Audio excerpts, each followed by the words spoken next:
नमस्कार विद्यार्थियों। समाजशास्त्री क्लास में एक बार फिर आपका स्वागत है। My self Ashok Kumar, associate professor, government डोंगर कॉलेज बीकानेर। आज का अपना विषय है समाज स्त्रीकरण के सिद्धांत। समाज स्त्रीकरण के सिद्धांत। नंबर 1 संघर्ष का सिद्धांत, नंबर 2 प्रकार्यवादी सिद्धांत, नंबर 3 मैक्स वेबर का सिद्धांत, नंबर 4 अन्य सिद्धांत। इन चारों की अपने अलग अलग रूप से चर्चा करते हैं। नंबर 1 है संघर्ष का सिद्धांत। इस सिद्धांत के प्रतिपादकों में कार्ल मार्क्स का नाम अग्रणीय है। उन्होंने समाजी स्त्रीकरण को समाज में पाए जाने वाले संघर्ष के आधार पर स्पष्ट किया है कि इस सिद्धांत का उल्लेख उन्होंने अपनी कृति कम्युनिस्ट मैनिफेस्टो में किया है। कार्ल मार्क्स की प्रसिद्ध पुस्तक है कम्युनिस्ट मैनिफेस्टो। कार्ल मार्क्स कहते हैं आज तक जो भी समाज अस्तित्व में आए हैं उनका इतिहास वर्ग संघर्ष का इतिहास है। उनका तात्पर्य है कि प्रत्येक युग में सामाजिक वर्ग मौजूद रहे हैं और उनसे परस्पर संघर्ष रहा है। प्राचीन समय में स्वतंत्र और दास, कुलीन व अकुलीन, सामंत और अर्धदास, अत्याचारी व पीड़ित आदि वर्ग रहे हैं। वर्तमान पूंजीवादी समय में पूंजीवादी एवं सर्वहारा वर्ग, दो वर्ग प्रमुख हैं जो परस्पर संघर्षरत हैं। उस वर्ग ने सदैव ही निम्न वर्ग का शोषण किया है। वर्गों का जन्म उत्पादन के साधनों पर स्वामित्व अथवा अस्वामित्व के आधार पर होता है। इस आधार पर समाज दो प्रधान एवं विरोधी वर्गों का जन्म होता है। एक वह जिसका उत्पादन के साधनों पर स्वामित्व होता है और दूसरा वह जो उससे वंचित होता है। वर्गों का स्वरूप उत्पादन के ढंग पर निर्भर करता है। उत्पादन का ढंग भी इस बात पर निर्भर होता है कि वे समाज प्रौद्योगिकी के कौन से स्तर पर है। मार्क्स की प्रमुख रुचि वर्ग के विकास में थी। वोटोमोर कहते हैं कि कार्ल मार्क्स सामाजिक व राजनीतिक परिवर्तन लाने में वर्ग की भूमिका में रुचि रखता था। वर्तमान औद्योगिक व पूंजीवादी व्यवस्था में उत्पादन के साधनों पर स्वामित्व की दृष्टि से दो वर्गों का उदय हुआ, एक पूंजीपति वर्ग का, दूसरा श्रमिक वर्ग का। पूंजीपति अधिकाधिक लाभ कमाने के लिए श्रमिकों को कम से कम देना चाहता था। श्रमिक वर्ग इस शोषण का विरोध करता है, किंतु पूंजीपति जो कि अपनी आर्थिक शक्ति के आधार पर राजनीतिक शक्ति भी धारण करता है, श्रमिकों के विरोध का थोड़े समय के लिए दमन कर देते, किंतु उद्योगों का एक स्थान पर औद्योगिकरण होने, यातायात के साधनों का विकास होना, पूंजीपति और श्रमिकों के बीच आर्थिक एवं सामाजिक दूरी के बढ़ने आदि के कारण श्रमिक वर्ग में एकता एवं चेतना की वृद्धि होती है। वे एकजुट होकर पूंजीवादियों से संघर्ष करते हैं और सफलता प्राप्त करते हैं। इस प्रकार कार्ल मार्क्स आर्थिक कारण को ही वर्ग का आधार मानते हैं। वे इस बात से भली भांति परिचित थे कि सामाजिक विभेदीकरण से इन दो प्रधान वर्गों के अतिरिक्त विरोधी हितों वाले कई अन्य समूह भी उत्पन्न हो जाते हैं, किंतु उन्होंने इस तथ्य को अनहोनी कहा है। इनका कारण यह है कि वे वर्ग विहीन समाज के आदर्शों और राजनीतिक प्रतिबद्धता से बंधे हुए था। कार्ल मार्क्स के जन्म में आर्थिक कारण को ही प्रमुख वे सभी कारणों को इससे प्रभावित मानते हैं। धर्म, कला, ज्ञान, विश्वास, विज्ञान, संस्कृति, दर्शन एवं साहित्य सभी कुछ समाज की अर्थव्यवस्था से भी प्रभावित होते हैं। आर्थिक कारण ही प्रमुख है, नींव है जिस पर धर्म, सभ्यता, कला, संस्कृति की अधोसंरचना कायम है। कार्ल मार्क्स श्रमिकों को अपने लक्ष्य की पूर्ति के लिए जागरूक एवं एकजुट होने का निमंत्रण देता है। कार्ल मार्क्स कहता है कि दुनिया के मजदूरों एक हो जाओ, तुम्हें तुम्हारी बेड़ियों के सिवाय कुछ नहीं खोना। कार्ल मार्क्स मजदूरों को धर्म से बचने के लिए भी कहता है, क्योंकि उनके अनुसार धर्म अफीम है। उनका प्रयोग पूंजीपति अपने हितों की रक्षा के लिए करता है। वे पूंजीपतियों से इस प्रकार का समझौता न करने की बात भी कहता है। कार्ल मार्क्स श्रमिकों की विजय के प्रति काफ़ी आशावादी रहे हैं। नंबर 2, प्रक्रियावादी सिद्धांत। प्रक्रियावादी सिद्धांत समाज स्तरीकरण के प्रक्रियावादी सिद्धांत का प्रतिपादन किंग्स डेविड्स तथा विल्बर्ट मूरे ने अपनी पुस्तक सम प्रिंसिपल्स ऑफ स्ट्रैटिफिकेशन में किया। उन्होंने अपने लेख में यह मान्यता से प्रारंभ किया कि कोई भी समाज वर्ग विहीन नहीं है। सभी समाजों में सामाजिक स्तरीकरण पाया जाता है। सभी समाजों में स्तरीकरण इसलिए पाया जाता है कि प्रत्येक समाज यह महसूस करता है कि सामाजिक संरचना में व्यक्तियों का कोई स्थान निश्चित होना चाहिए तथा विभिन्न पदों को प्राप्त करने की विभिन्न प्रेरणा दी जानी चाहिए। इस प्रकार सामाजिक विषमता समाज में अचेतन रूप में विकसित होती है। इसके द्वारा समाज ऐसी व्यवस्था करता है कि सबसे महत्वपूर्ण पदों पर सबसे महत्वपूर्ण व्यक्ति ही पहुंच पाते हैं। डेविड्स कहते हैं कि समाज के विभिन्न पदों के लिए विभिन्न योग्यताओं एवं बुद्धि की आवश्यकताएं पड़ती हैं तथा कुछ व्यक्तियों को महत्व अधिक होता है। जो पद सामाजिक दृष्टि से अधिक महत्वपूर्ण होते हैं, ऐसे पदों के लिए अधिक पुरस्कार की व्यवस्था की जाती है। महत्वपूर्ण कार्यों करने के लिए विशेष प्रतिभा एवं प्रशिक्षण की आवश्यकता होती है। कुछ प्रशिक्षण कठिन और लचीले होते हैं, अतः उन्हें सभी व्यक्ति प्राप्त नहीं कर सकते। इसलिए पदों के लिए समाज अधिक सुविधा एवं पुरस्कार की व्यवस्था करते हैं। उदाहरण के लिए समाज में डॉक्टर, इंजीनियर, आईएएस आदि पद महंगे और अधिक परिश्रम के बाद प्राप्त होते हैं, बजाय एक अध्यापक या चतुर्श्रेणी कर्मचारी के पद के।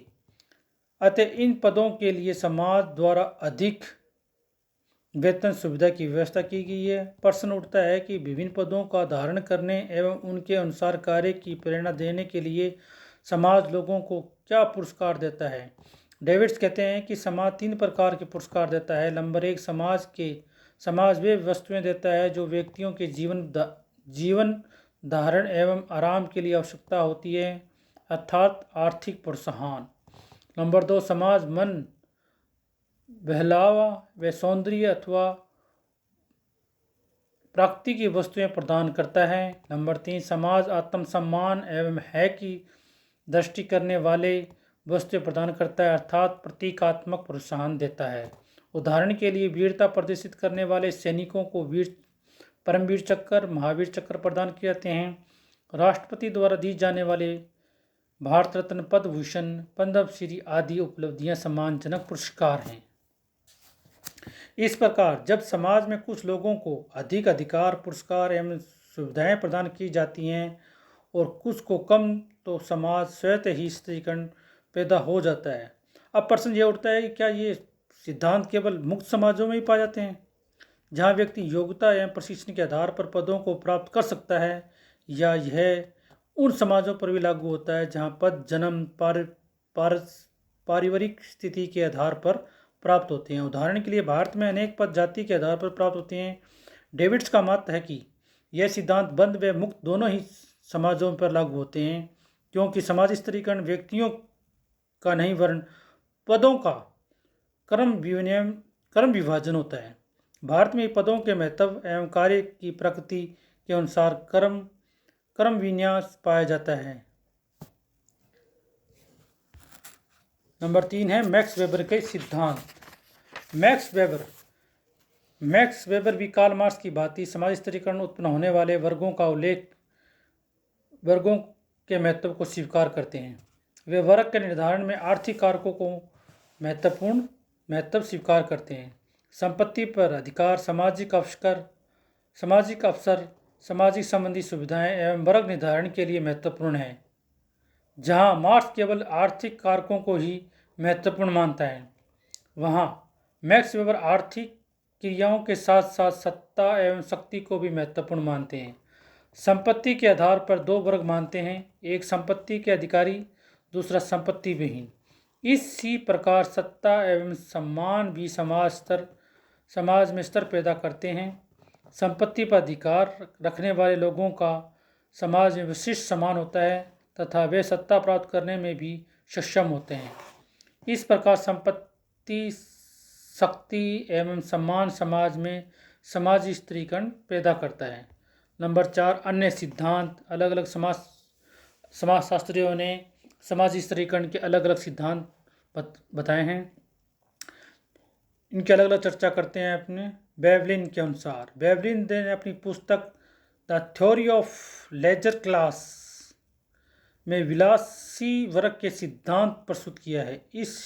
वह वर्ग जिसके पास व्यक्तिगत संपत्ति बहुत होती है और जो उत्पादन की प्रौद्योगिक प्रणाली अपनाता है, विलासी वर्ग के नाम से जाना जाता है।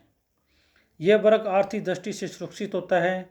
इसका अधिकार बड़े बड़े उद्योगों, व्यापार, बैंक, कानून व्यवस्था एवं औद्योगिक संस्थाओं पर होता है। आर्थिक बल के कारण ही ये वर्ग अन्य सभी लोगों से अधिक सुविधाओं एवं आराम भोगते हैं, दूसरों पर अपना प्रभुत्व कायम करता है। यह वर्ग किसी प्रकार का उत्पादन कार्य नहीं करता। ये इस प्रकार बेवलिन समाज को दो वर्गों में विभक्त करता है। नंबर 1, वे जो अनुत्पादन होते हुए भी अपनी आर्थिक शक्ति के कारण विलास की वस्तुओं का उपभोग करता है। नंबर 2, वे जो उत्पादन कार्य में लगे होने पर भी अपनी क्षीण आर्थिक स्थिति के कारण इच्छा अनुसार भोग करने में असमर्थन होते हैं। बेवलिन का मत है कि उपभोग के संबंध में यह भिन्नता आदिम काल से चली आई है, किंतु उस समय परंपरा ये तय करती थी कि कौन सी किस वस्तु का भोग करेगा। इस प्रकार समाज में उच्च एवं निम्न दो वर्ग बन जाते हैं जो समाजी स्त्रीकरण को पैदा करते हैं। इसी प्रकार नेक्स्ट अपने समाजशास्त्री है वार्नर ने अमेरिकी समाज में वर्ग बनाने के आधारों का अध्ययन किया और कहा कि सम्मान और उपस्थिति समूह वर्ग निर्माण में सहायक हैं। वार्नर ने अमेरिकी समाज में 6 वर्गों का उल्लेख किया है। समाज में समाज स्त्रीकरण पैदा करते हैं।